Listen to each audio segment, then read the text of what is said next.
recipe, I'm using 2 types of jelly, lime and raspberry flavor, 1 packet of gelatin, double cream or whipped cream.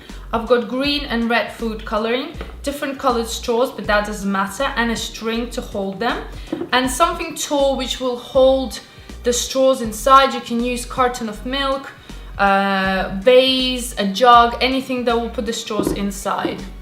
Add 3 cups or 750 milliliters of hot water into a big bowl. Add your raspberry and lime jelly. Mix until it's all melted.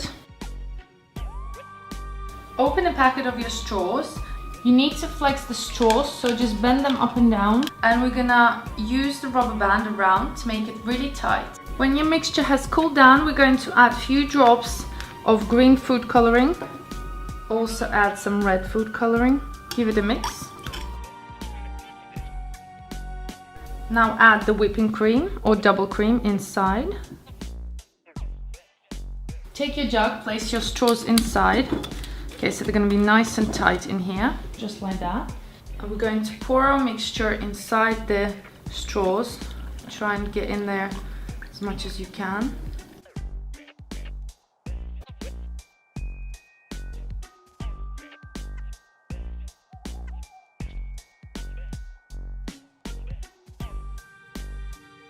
Take each straw and we're just gonna push it from the end, and look at that.